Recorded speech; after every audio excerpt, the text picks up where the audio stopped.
Classes. मैं मोहम्मद आबिद अली आज आप लोगों के लिए लेकर आ गया हूं आपकी बुक इंग्लिश के poet section chapter number 6 the soldier को। आज हम जानेंगे एक वॉरियर की कहानी, एक देश प्रेमी की कहानी, उनकी ही जुबानी, जो आज हम बात करने वाले हैं रूपर्ट ब्रूक के जो चैप्टर है हमारा द सोल्जर। तो आइए बिना देरी किए हुए शुरू करते हैं। द सोल्जर के पोएट का नाम है, राइटर आपको पता हो ही गया। हम किनके बारे में बात कर रहे हैं? हम बात कर रहे हैं रूपर्ट ब्रूक के बारे में। तो द सोल्जर लिखा हुआ किनका है? रूपर्ट ब्रूक का। एग्जाम में आपका क्या आ गया? 1 नंबर ऑब्जेक्टिव से आ गया, यहाँ पे क्लियर हो गया। आइए आगे बढ़ते हैं हम लोग। रूपर्ट ब्रूक का जन्म कब हुआ?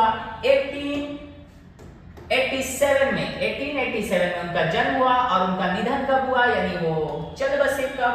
तो वो चल बसे 1915 में। 1887 में उनका जन्म हुआ और 1915 में उनकी मृत्यु हो गई, उनकी डेथ हो गई। बहुत ही कम जिए, अच्छे लोग कम ही जीते हैं, आपको भी पता है कि नहीं? अब आइए देखते हैं। was born in a well-to-do academic family, यानी एक अच्छी फैमिली से वो बिलोंग करते थे। His father was a house master at Rugby School. House master किसको बोलते हैं? जो बॉर्डर स्कूल होता है वहां के इंचार्ज को कहते हैं हाउस मास्टर। ठीक है, तो रूपर्ट ब्रूक के फादर कहते हैं हाउस मास्टर थे। किस स्कूल में? रग्बी स्कूल में मास्टर थे। कौन से मास्टर? House master. अब यहां बात हो रहा कि where Rupert Brooke was educated before going to King's College, Cambridge. यानी वहां क्या हुआ था? रूपर्ट ब्रूक की पढ़ाई हुई थी। पहली पढ़ाई कहां जाने से पहले? कैम्ब्रिज यूनिवर्सिटी के किंग्स कॉलेज में जाने से पहले उनकी पढ़ाई कहां हुई? रग्बी स्कूल में, जहां उनके फादर हाउस मास्टर थे। क्लियर? यस सर, समझ में आ रहा है। अब यहां से देखिए एक इंपॉर्टेंट बात जो आपके एग्जाम में ऑब्जेक्टिव में आ सकता है वो ये क्या है कि WB is the famous poet. Describe him, किसको? तो ये रूपर्ट ब्रूक को उन्होंने डिस्क्राइब किया हैंडसमेस्ट यंग मैन इन इंग्लैंड, यानी कि इंग्लैंड के सबसे खूबसूरत व्यक्ति कौन है? सबसे स्मार्ट, सबसे हैंडसम कौन? तो रूपर्ट ब्रूक है। उन्होंने हैंडसमेस्ट कहा, कह सकते हैं मोस्ट हैंडसम पर्सन कौन थे? वो रूपर्ट ब्रूक ने। ऐसा किसने कहा? WB येट्स ने कहा कि रूपर्ट ब्रूक जो है वो इंग्लैंड के मोस्ट हैंडसमेस्ट पर्सन है, सबसे ज्यादा हैंडसम पर्सन है। क्लियर ये बात? तो ये आपका ऑब्जेक्टिव का क्वेश्चन बन सकता है कि WB येट्स ने रूपर्ट ब्रूक को क्या कहा? तो उन्होंने कहा कि वो इंग्लैंड के सबसे खूबसूरत व्यक्ति हैं। क्लियर? अब यहां ध्यान दीजिए। he assumed a symbolic role that eventually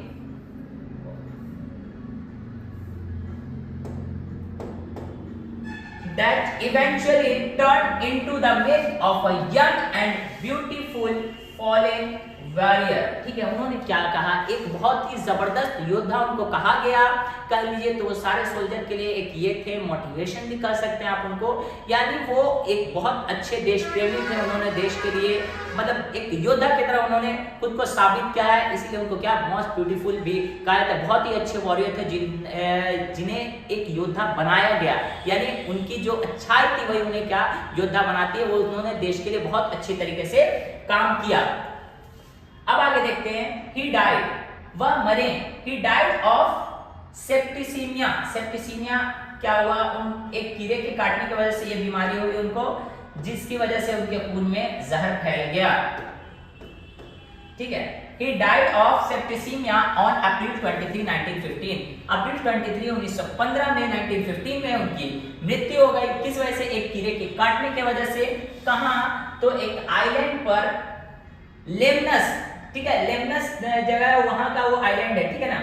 लेमनस के आइलैंड पे एडिना वो समुद्र है, उस समुद्र के पास में लेमनस आइलैंड है, वहां उनकी मृत्यु on his way to a battle, एक युद्ध के दौरान। ठीक है ना? गैलीपोली उस जगह पर वो युद्ध हो रहा था, वहां पर एक समुद्र के किनारे टापू पर उनकी मृत्यु हो गई, जहां एक कीड़े के काटने की वजह से उनके ब्लड में पॉइजन फैल गया, जिसकी वजह से उनकी मौत हो गई। आगे बढ़ते हैं हम लोग। Brooke is remembered as a war poet. ये याद रखिएगा, ये आपका एग्जाम में ऑब्जेक्टिव क्वेश्चन बनता है। रूपर्ट ब्रूक को क्या कहा जाता था? रूपर्ट ब्रूक को वॉर पोएट कहा जाता था। वॉर पोएट के नाम से किसे जाना जाता है? तो रूपर्ट ब्रूक को जाना जाता है। हु इंस्पायर्ड, ठीक है, हु इंस्पायर्ड पैट्रियोटिज्म, अभी जैसे बोले ना उनसे लोग इंस्पायर्ड हुए patriotism in the earlier phase of the first world war, पहला जो वर्ल्ड वॉर हुआ उस वक्त पैट्रियोटिज्म, उनकी देशभक्ति से लोग क्या हुए, इंस्पायर्ड हुए, यानी वो जो थे एक बहुत अच्छे देशभक्त थे। देशभक्त करने वाला उनकी पैदाइश कहाँ हुई थी, इंग्लैंड में, यानी वो इंग्लैंड से बहुत प्रेम था उनको, प्रेम जिसको भी रहेगा अपने देश से वो देशभक्त ही होगा, है कि नहीं। अब यहाँ ध्यान दीजिए, his reputation chiefly rests on 5 war sonnets, of which The Soldier is undoubtedly the best and the most anthologist। तो अब यहाँ ध्यान दीजिए कि ये बात बोल रहा है कि रूपर्ट ब्रूक ने फर्स्ट वर्ल्ड वॉर के फेज में उस वक्त उन्होंने 5 सोनेट लिखा और 5 सोनेट में से सबसे अच्छा सोनेट उनका क्या था, द सोल्जर साबित हुआ, ठीक है। यहाँ पे बोलता है एंथोलॉजाइज, इसका मतलब होता है यानी बहुत अच्छी तरीके से उसको डिजाइन किया गया। किसको डिजाइन किया गया, द सोल्जर को। बात की सोनेट किसको कहते हैं, सोनेट मैंने आपको बताया था सोनेट कितने लाइन के होते हैं, सोनेट 14 लाइन की होती है, तो द सोल्जर के कितने लाइन के हैं, 14 लाइन का है। तो आपको इतना इनके बारे में मालूम हुआ जिसमें से आपको ऑब्जेक्टिव का क्वेश्चन क्या क्या बनता है। रूपर्ट ब्रूक की पैदाइश कब हुई, तो 1887 में। रूपर्ट ब्रूक की डेथ कब की, तो 1915 में, ठीक है। उन्हें सबसे हैंडसम पर्सन किसने कहा, तो W.B. येट्स ने कहा, ठीक है। इनको कौन सा कवि कहा जाता है, इनको वॉर पोएट कहा जाता है, ये बात क्लियर है, ठीक है। तो ये किस टाइम की बात है, तो फर्स्ट वर्ल्ड वॉर की बात है ये। और अगर बात करें द सोल्जर क्या है, तो द सोल्जर एक सोनेट है, क्लियर। चलिए ठीक है, इसका आप स्क्रीनशॉट ले लें, हम लोग आगे बढ़ते हैं। चलिए हम भी स्क्रीनशॉट ले लेते हैं इसका। आइए देखते हैं अब इनके पोएट के बारे में, पोएम के बारे में। यहां से शुरू होता है इनका पोएम, क्या है, if I should die, if I should die think only this of me, अगर मैं मर जाऊं तो मेरे बारे में केवल यही सोचना कि that there some corner of a foreign field, दूसरी सरजमी होगी, दूसरी देश होगी, वहां पर मैं जहां पर मरूं, that is forever इंग्लैंड, वो जगह हमेशा के लिए इंग्लैंड की हो जाए। देख रहे हैं कितनी वो देशभक्ति जाहिर कर रहे हैं कि वो जहां पर भी मरे युद्ध के दौरान, वो कहीं भी अगर मरते हैं तो वो जिस जगह पर मरे वो जगह किसकी हो जाए, वो जगह हमेशा के लिए इंग्लैंड की हो जाए। तो आखिर ऐसा क्यों कह रहे थे, तो आइए उसके बारे में हम लोग समझते हैं। जैसे देखिए यहाँ पर वो क्या करें, वो जिस जगह पर मरे ना, वो ये कहना चाह रहे थे कि हम जिस जगह पर मरे ना, वो जगह ही पूरी की पूरी किसकी हो जाए, इंग्लैंड की हो जाए, ऐसा ये कह रहे थे। बात समझा ना, यानी वो देशभक्ति को जाहिर कर रहे थे। वो क्या कह रहे थे कि आई शुड डाई, ठीक है ना, इफ आई शुड डाई, अगर मैं मर जाऊं, think only this for me, मेरे बारे में सिर्फ यही सोचना, that there some corner of a foreign field, एक दूसरी सरहद पर, दूसरी सरजमी पर जहां पर मैं मरूं, दैट इज फॉरएवर इंग्लैंड, वो हमेशा के लिए इंग्लैंड का हो जाए। There shall be in that rich a richer dust concealed, यानी उस धनी धरती पर, ठीक है, उस अमीर धरती पर एक क्या हो, एक उससे भी अमीर डस्ट क्या हो जाए, और उसमें मिल जाएगी। यानी वो किसको बोले, वो जो सोल्जर है खुद, वो अपने बारे में बोल रहे हैं कि उस धनी धरती पर मेरा जो कण है, मेरा भी कण वहां मिल जाएगा। कण यानी कह लीजिए तो वहां पर उसकी बॉडी को कहा जा रहा, वो जिस कण से बना, तो वो इंग्लैंड की मिट्टी से बना होगा, वो भी जाकर उसमें क्या होगा, मिल जाएगा। A dust whom England bore, उस डस्ट को किसने जन्म दिया, इंग्लैंड ने जन्म दिया। शेप्ड, आकार किसने दिया, इंग्लैंड ने दिया। मेड अवेयर, जागरूक किसने किया उसको, तो उसको जागरूक भी इंग्लैंड ने ही किया। वो क्या कर रहे थे कि जिस धनी धरती पर मैं मरूंगा ना, उस धनी धरती में क्या होगा, वो एक उससे भी धनी डस्ट होगी, वो क्या होगी, उससे मिल जाएगी। जिसको जन्म किसने दिया, इंग्लैंड ने जन्म दिया। आकार किसने दिया, इंग्लैंड ने ही दिया। और जागरूक भी किसने किया, उसी इंग्लैंड ने किया। गेव वंस, जिसने कभी उसे फूल दिए प्यार करने के लिए, ठीक है ना। Gave her flowers to love, her way to Rome, घूमने फिरने के लिए जगह दिए, है ना, किसने दिया, यानी वो इंग्लैंड के बारे में बता रहे हैं कि इंग्लैंड ऐसा है, इंग्लैंड ने हमें जन्म दिया, इंग्लैंड ने हमें आकार दिया, इंग्लैंड ने हमें जागरूक किया, उस इंग्लैंड ने हमें फूल दिए प्यार करने के लिए, उस इंग्लैंड ने हमें रास्ता दिया चलने के लिए। ये सब किसको कर रहे हैं, वो इंग्लैंड के बारे में। कितने देश से कितना प्यार दिखा रहे हैं, कौन, रूपर्ट ब्रूक देश से इतना प्यार दिखा रहे हैं कि उनके देश ने उन्हें क्या क्या दिया, वो बात जाहिर कर रहे हैं। अब बॉडी ऑफ इंग्लैंड, यानी इंग्लैंड की वो बॉडी, ठीक है ना, England sorry, a body of England breathing English air, यानी वो जो इंग्लैंड की वो बॉडी है, यानी वो उस सोल्जर की बॉडी को कह रहे हैं, उसने कहां सांस लिया, उस इंग्लिश यानी अंग्रेजी हवा में सांस लिए। अंग्रेजी हवा कहने का मतलब वो इंग्लैंड में ही, इंग्लैंड की हवा में उन्होंने सांस ली। वो सोल्जर क्या कर रहे हैं कि इंग्लैंड ने उसे जन्म दिया, इंग्लैंड ने ही उसे जागरूक किया, इंग्लैंड ने ही उसके आकार दिया, वो इंग्लैंड ने ही फूल दिए प्यार करने के लिए। तो वो इंग्लैंड की जो वो बॉडी है उसने सांस कहाँ ली, उसने सांस कहाँ ली, तो उसने इंग्लैंड में ही सांस लिया, इंग्लैंड की ही हवा में सांस लिया। वॉश्ड बाय द रिवर, उसी इंग्लैंड के रिवर से उन्होंने नहाया। Blessed by the suns of home, और उसी इंग्लैंड के सूरज ने उसे आशीर्वाद दिया, है कि नहीं। ब्लेस्ड मतलब आशीर्वाद देना तो नहीं होता। वॉश्ड क्या, उन्होंने वहीं नहाए, वहीं के रिवर से वो नहाए हैं और वहीं के सूरज ने उन्हें क्या दिया, आशीर्वाद दिया। ये कहानी उनकी होती है, यहाँ तक जो हम लोगों ने 8 लाइन अभी तक अभी पढ़ा है, ठीक है ना। बात क्लियर यहाँ तक। चलिए आगे बढ़ते हैं। इसका आप लोग स्क्रीनशॉट लेना चाहे तो ले ले, स्क्रीनशॉट में क्या बात आप समझ गए आसानी से। तो आइए आगे बढ़ते हैं। एक बड़ा देश से प्यार तो कह रहे थे कि मैं जहां मरूं वो सरजमीन किसकी हो जाए, वो इंग्लैंड की ही हो जाए। चलिए आइए अगले इसमें हम लोग पढ़ते हैं क्या है।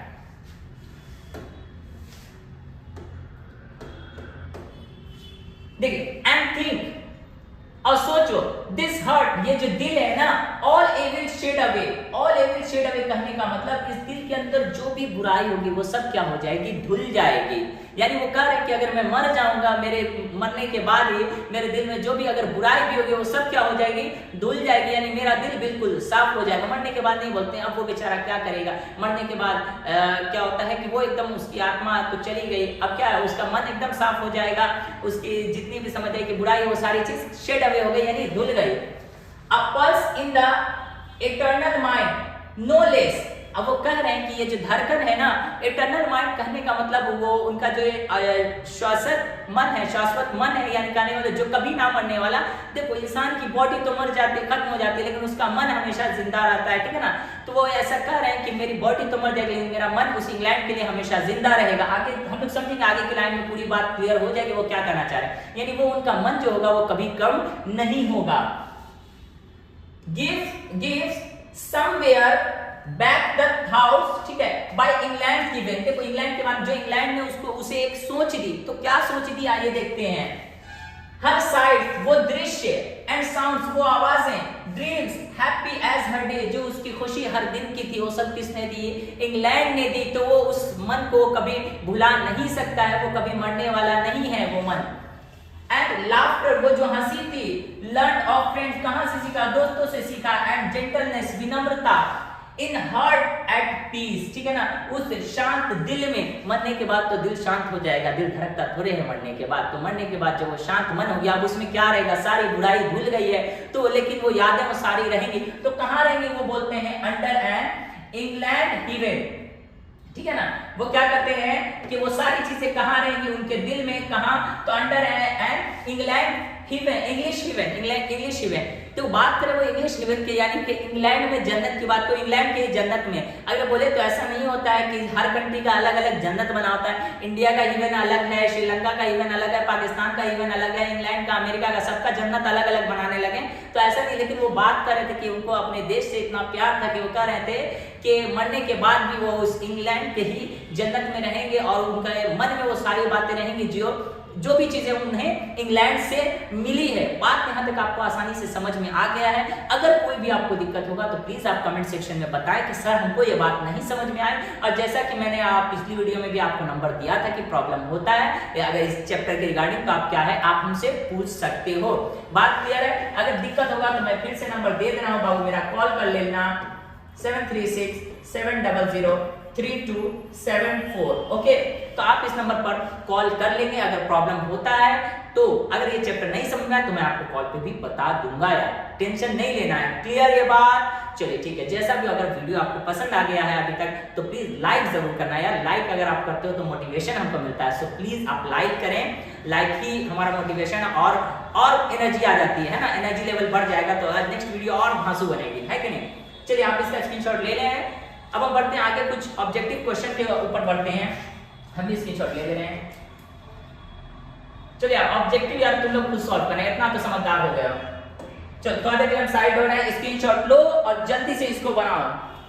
चलिए ये हटा देता हूं मैं।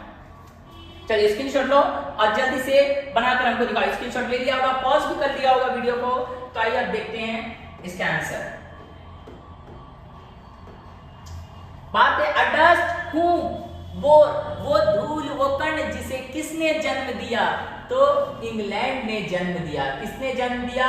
उस डस्ट को, उस कण को। वो किसको बोला? उस सोल्जर की बॉडी को कहा जा रहा है। तो उसे किसने जन्म दिया? इंग्लैंड ने जन्म दिया। The soldier in the poem, ठीक है, द सोल्जर इज, यानी वो जो द सोल्जर पोयम में जो सोल्जर है, द सोल्जर पोयम में जो सोल्जर है वो कहाँ के हैं? फ्रेंच के हैं, इंग्लिश के हैं, जर्मन के हैं, स्पेनिश के, कहाँ के हैं?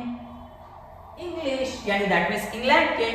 अब याद ध्यान दो, हर साइड्स वो दृश्य and sound dreams happy as her day, है ना, यानी वो खुशियां, वो दृश्य, वो आवाजें जो हर दिन क्या है, मतलब वो खुशियां जो हर दिन की हैं उनकी। ये जो लाइन था ये कहां से लिया गया? ये कहां से लाइन लिया गया? तो 10 सोल्जर से। बाबू मेरा इस तरीके से आता है, पोयम के बीच से लाइन को निकालता है और बोलता है बताओ बाबू ये लाइन कहां से आया है। आपके एग्जाम में आता है। अगर आप पोयम अच्छी तरीके से, कहानी को भी, उस कहानी को, उस सारे पोयम की कहानी को अगर आप अच्छे से समझते हो तो आपको हमेशा वो याद रहेगा। बात क्लियर है? चलिए आइए अगले क्वेश्चन को पढ़ते हैं। The poet in the soldier, the poet in the soldier is depicting the miseries of, ठीक है, किसकी माइजरीज को बता रहे हैं? वो किसके? तो वॉर। किसकी माइजरीज के? वॉर की माइजरीज। ओके, अब यहाँ ध्यान दीजिए अगले क्वेश्चन में। A sonnet is a poem of, sonnet किस पोयम को कहते हैं? तो 14 लाइन जो होते हैं जिसमें भी, तो वो क्या होते हैं? सोनेट कहलाते हैं। तो कितने सोनेट उन्होंने लिखे हैं सोल्जर ने? दैट मींस रूपर्ट ब्रूक ने कितने?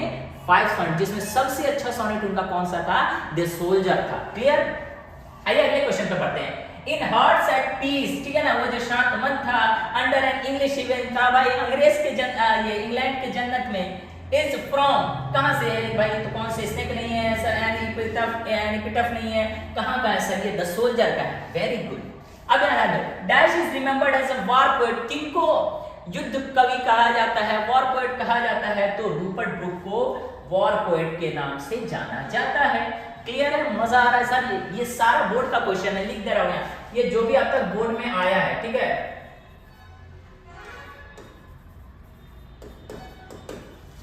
तो कहां से आता है यार? छोटा सा पोयम है, याद रखना। और अगर समरी आ गया तो समरी तो फिर मजा ही आ जाएगा। क्लियर है बात?